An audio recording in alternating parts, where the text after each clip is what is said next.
Hello, hello, hello. Welcome to another episode of GSMC Wrestling Laureate podcast brought to you by the GSMC Sports Network. I'm your host here every Monday through Friday.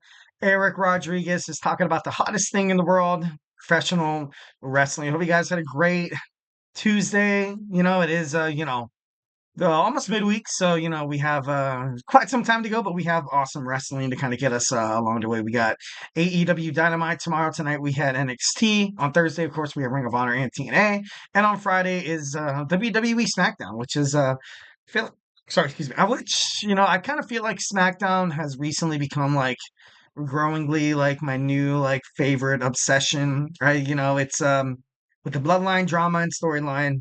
It needs to go to 3 hours. That's just my opinion. I feel like WWE SmackDown, once when it goes to 3 hours, as soon as you see Netflix go to Raw go to Netflix, I think it's gonna be great for all the talent. It's gonna be great for the WWE, but most importantly, it's gonna be great for obviously the people consuming the product, which is you and me, your favorite wrestling fan. Talking to other wrestling fans, do not be shy and make sure you guys go ahead and tap inside that chat box right there. Can't wait to hear what you guys have to say. Well, guys, thank you so much for tuning in to the GSMC Wrestling Laureate podcast brought to you by the GSMC Sports Network. We have an awesome show for you today, all lined up. Today, we're going to talk about some WWE Monday Night Raw. Then, we're going to talk about WWE NXT. And then, we're going to talk about my reaction just recently. I've been so busy. It's been crazy, absolutely nuts at work. I'm going to give you guys my reaction to the Mr. McMahon docu-series on Netflix. Obviously, all 6 episodes. I thought, overall, I thought it was pretty good. And then we're going to talk about in our fourth segment, it's been recently reported, kind of, the conspiracy theories, the rumors are hot right now in terms of Vince McMahon kind of going off on his own and starting a new wrestling promotion. And, something that I kind of got the vibe watching the Mr. McMahon docuseries on Netflix is that this guy doesn't seem like he's ready to call it quits. It's been reported that Vince McMahon never wanted to leave WWE if it wasn't for this Janelle Grant allegations and this lawsuit and stuff like that. He would still be in WWE, and would it be for the best? Maybe, maybe not. I doubt. TKO would let him come back after all the BS, after everything that past wrestlers have kind of said, past divas, and it's just but overall I felt like although it seemed like the documentary did trash him in some sort of aspect, there was a couple times where I was like, you know what? It seemed like, like when they were interviewing Hulk Hogan and Trish Stratus and stuff like that, when, they were basically asked, hey, is Vince McMahon demeaning you guys, forcing you to do things you don't want to do? They're like, no, he wasn't. It was all for the eyes of entertainment. So he definitely had some, there was definitely some gray areas. A lot of people were kind of, were speculated thinking that this would ultimately kind of trash the reputation of Vincent Kennedy McMahon, former CEO and chairman of WWE. But in a way, I feel like it was. I think he kind of got off easy, if you ask me. But that's just me. In our fifth and final segment, something we do every Tuesday, we talk about today in wrestling history. I take you guys in my DeLorean, gun it to 88 miles per hour, and drive in the past of this day of October 29th. Damn, it's already the 29th. That's crazy. Wow, time is flying by, and not in a good way. Well, no, no, no. It's not that it's not in a good way. Obviously, a lot of people. I love the holidays. I love the feeling that you get. Once when you're hanging out with your kids, and obviously the kids love Christmas and with Thanksgiving. It's a nice warm feeling. But the only thing that I see, baby, is dollar signs, dollar signs, dollar signs, dollar signs. Time to get back into credit card debt. But overall, it's for the family. It might be commercialized a little bit, but at the end of the day, it's I don't know. It's always really cool. It's kind of creates that fuzzy feeling that you kind of yearn for once when you're an adult. Obviously having kids keeps you young, especially on Christmas. They can't sleep a wink. All they want to do is open up presents, and then they sneak down to kind of see the Christmas tree and stuff like that. What I kind of do with my kids is I tell them that Santa Claus doesn't come unless you guys are sleeping. Like he knows, he knows. And then while I'm in the garage, wrapping presents like an animal, I'm just kidding. No, it's fun. It's fun. Obviously, all for the kids, baby. All for the kids. All right, before we move on, I want to remind you guys to go ahead and hit up the tips and donations link at the GSMCpodcast.net. Also, hit up that super chat, whether if you got a burning question or hot take in terms of professional wrestling or just something you've been dying to get off your chest here at the GSMC Sports Network. We are all ears. 1,010%. The show is all about keeping you guys in the loop, making sure you guys feel like your voice is part of the mix, and don't be shy. Drop your thoughts inside that chat. Obviously, if you want to make sure that if your comment, question, or concern, if you want it to get noticed on air and talked about live in front of millions of viewers, go ahead and hit up that super chat. It's that $sign below that chat box. Anything that you put in there will be guaranteed to be featured on the show, maybe talked about, perhaps maybe even debated about if it's a juicy topic. And it's pretty awesome once when the audience has a lot of engagement. Plus, it's a great way to support our channel here at the GSMC Sports Network. Kind of helps us keep the lights on all these amazing podcasts with these amazing podcasters with a passion for sports who have one goal in mind: bring you guys the best, most entertaining, the hottest breaking news, basically all the content that you guys wish to consume from any of your chosen sports provider, whether if it's ESPN, Fox Sports, or wherever. Here at the GSMC Sports Network, we definitely pride ourselves on keeping you guys in the loop, making sure you guys feel like you are part of ultimately, the conversation. So like once when we're talking about news, whatever you guys have to say, it's going to be noticed. It's going to be noticed. So, it's always cool to, to attend and watch these shows. It's pretty cool. We are super grateful, obviously. Thank you guys in advance. We are super grateful for each and every one of you guys who joins us here daily on the GSMC Sports Network. Obviously, we owe it all to you guys. So let's go ahead and keep this party going. Let's keep this conversation, in the loop. Send in those super chats, those super stickers, because you guys are super awesome. And together we will make sure this podcast is bigger, better, and stronger than ever. Once again, if it's super chat, not your thing, it's all good. Go ahead and hit up the tips and donations link at the GSMCpodcast.net. Tell me what you like, tell me what you don't like. Just remember to Superman punch that like and subscribe button to the show. Follow the show, follow the network here at the GSMC Sports Network. We do love a lot of peace, love, and positivity at 1,010%. But of course, in terms of talking sports, it's inevitable. Criticisms, some disagreements are going to happen. It's all good. Feedback is a gift. So don't be shy. Just just go and drop inside that chat. Drop inside that chat, Mike. We can have a good one. We have a good conversation, me and you. All right, moving on. All right, let's talk about some WWE Monday Night Raw, the final Raw before WWE Crown Jewel in Hershey, Pennsylvania, at the Giant Center. And overall, I thought it was a decent show. We saw Jimmy Uso and Jey kind of talk it out.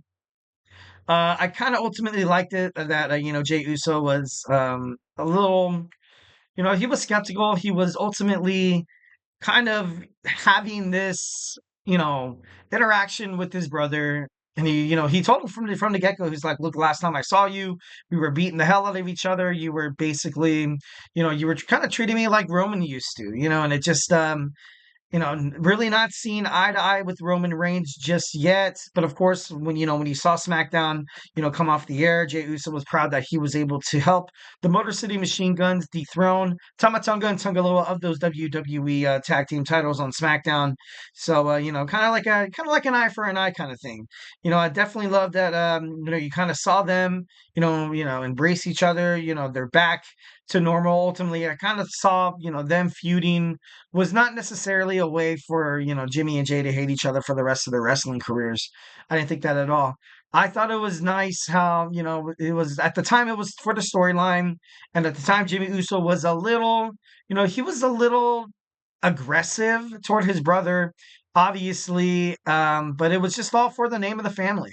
It was just all exactly what Roman kind of wanted, at the time during WrestleMania 40 season. So, I thought ultimately it was kind of cool. We got OTC chance. I thought Roman Reigns was going to come out. To be honest, I was kind of looking forward to it, but it's Monday Night Raw, so it's not like it's going to happen. So I was kind of interested in in that. So then, of course, you saw the Bloodlines, Tamatonga and Tangaloa arrived for a cheap attack. So the Usos beat them up. Solo Sikoa and Jacob Fatu were there as well, which led Fatu going into the ring. Fatu super kicked Jey and headbutted Jimmy. Tamatonga hit a running splash on Jey. The fans were chanting OTC for Roman Reigns. Solo sent the chair inside the ring. Fatu put the chair around Jey's neck while Jimmy was being held by the Tongans, but Jey threw the chair at Fatu's head. Jey and Jimmy hit super kicks to knock the Tongans out of the ring. Jey with a super kick hit Jacob Fatu, and then both Usos super kicked them outside of the ring. So definitely thought it was a great.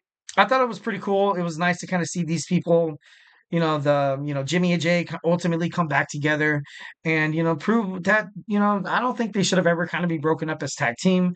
A lot of wrestling promotions kind of have this common misconception thinking that to promote a highly engaging a fan favorite of a tag team, you have to break them up. Or that I don't think that's necessarily, the I don't think that's necessarily the right choice. All right, next we have Ludvig Kaiser taking on Sheamus. Overall, I thought it was a decent match. I wasn't really keen on Sheamus winning with the bro kick. Ludwig Kaiser, he's kind of the young one. He's I feel like he could definitely be in a spot where he possibly could be a WWE United States champion, maybe the Intercontinental champion. He wrestled in that match against LA Knight while they were in, Berlin, Germany for that SmackDown. And it was good. It was good. He was able to kind of ultimately hold his own. It's going to be interesting to kind of find out how this affects the Intercontinental Championship picture with Braun Breaker. But overall, it's a good spot. It's a really good spot. Then we saw Rhea Ripley featured in a video talking about how Raquel Rodriguez deserved the beatings that Ripley gave her. Ripley admitted she made mistakes in the past, but right now it seems like Raquel and Liv want to cry about it. Ripley said she only wants her Women's World Championship back, and you're going to have to kill her to stop it. I thought the promo. I thought the promo was great. I thought this is exactly where you're supposed to have, Rhea Ripley. There's no doubt in my mind that she's going to win the Women's World Heavyweight Championship back. It's just a matter of when.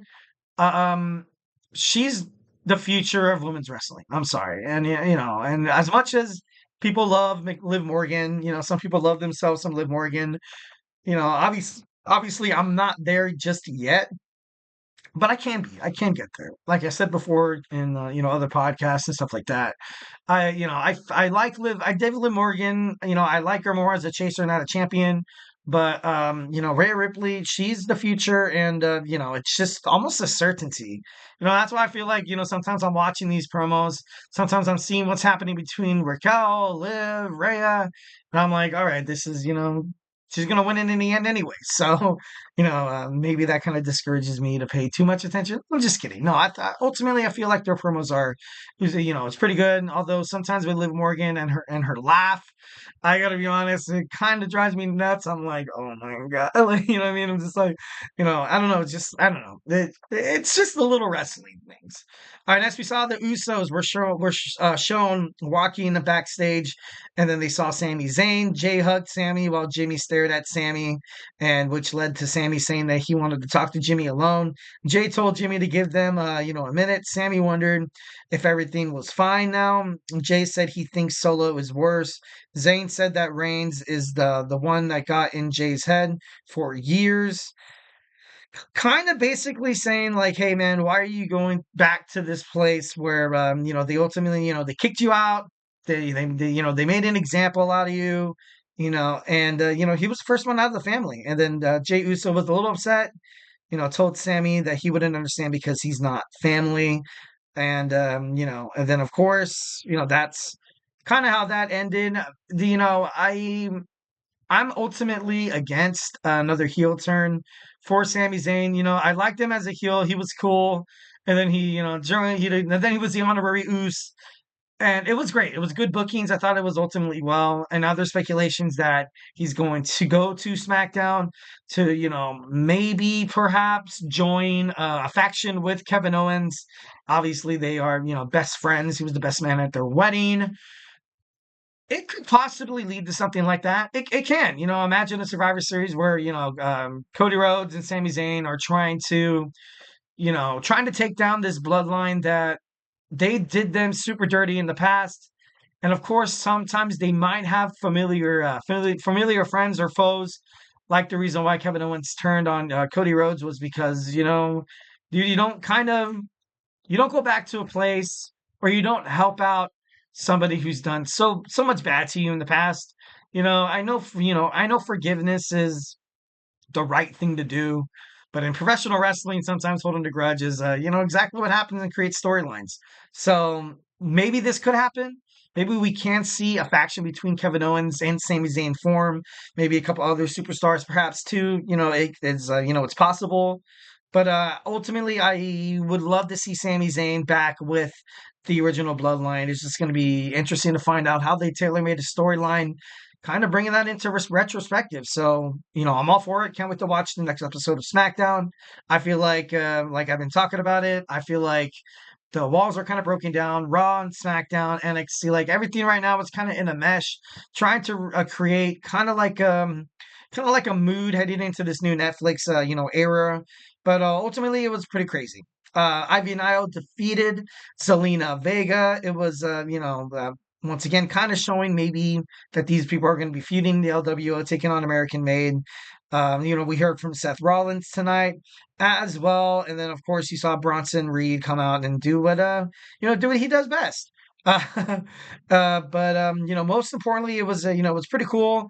It was a good match, and then we have our main event where we had the tag team number one contenders match where we saw dun, dun, dun, dun, the Miz. No, it's not that. Sorry, my notes are all kind of. We saw the War Raiders pick up the victory. I thought the New Day were going to kind of be able to, I don't know. I thought it was going to be more of a bigger kind of landscape on watching this tag team unfold. But you kind of have Eric and Ivar, they deserve to be tag team champions. They've been kind of messed around on the main Raw roster and SmackDown for quite some time. But, it seems like, their storyline, it seems like they're like heading into like a baby face. And, of course, now we're going to start having this, Chad Gable costing Rey Mysterio once again. So I think, it's going to be interesting to find out what to do with this, New Day storyline. Once again, then we saw, Dominik Mysterio in that match where he was taking on a former world champion. And, I had high expectations. I had some pretty crazy picks. I was like, okay, maybe The Rock, maybe John Cena, maybe Brock Lesnar. But I was like, the pick that makes the most sense is Damien Priest. And it was Damien Priest. So in a way, I was surprised, not really surprised, but, surprisingly, Dominik Mysterio got he picked up the dub. He picked up the dub. Now he's going to, take on, Gunther. Should be interesting to find out how they ultimately kind of, pair that together. But overall, I liked the episode of Monday Night Raw. Obviously, you got to speed up, running out of time for this segment. I don't want to hold you guys over, too long past 9 o'clock. I apologize always because I just can't seem to shut my mouth talking about professional wrestling. All right, moving on. We have our WWE NXT talk. Obviously, I already know it has aired on the East Coast.